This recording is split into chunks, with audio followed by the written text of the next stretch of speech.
ఏంటి వాట్సాప్ లో message charge చేస్తున్నావు కొత్త నెంబర్ తో, ఇది కూడా ఒక స్కామ్ కి లీడ్ అవ్వచ్చు. Welcome to day 2 of how to prevent our phone from scam. ఈ మధ్య మీరు చూస్తూ ఉండొచ్చు మన ఫోన్ లో చాలా వరకు అన్వాంటెడ్ నెంబర్స్, అంటే డిఫరెంట్ నెంబర్స్, ఇంకా నాన్ ఇండియన్ నెంబర్స్, ఫస్ట్ +44 అని అందులో నుంచి messages link online jobs offer చేస్తూ అంటూ వస్తాయి. ఇక మీరు జాబ్ కి కక్కుర్తి పడి ఆ లింక్స్ క్లిక్ చేశారంటే ఖతం, మీ డేటా, మీ అకౌంట్ డీటెయిల్స్ అన్ని పోతాయి. సో వెనెవర్ మీకు ఎప్పుడైతే ఇలాంటి నెంబర్స్ వస్తాయో ఫస్ట్ చెక్ చేయండి. చెక్ చేసి మీకు డౌట్ వస్తే దాన్ని బ్లాక్ చేసి రిపోర్ట్ కొట్టేసేయండి. కొత్త నెంబర్ కదా, ఎవరో అన్వాంటెడ్ పర్సన్స్ మనకు కావాల్సిన మెసేజ్ చేసారు అనుకుని ప్రకృతి పడకండి. Stay safe.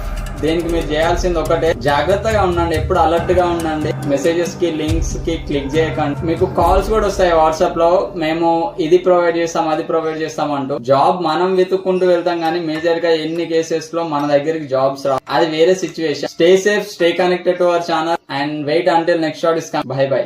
మర్చిపోయిన #techibros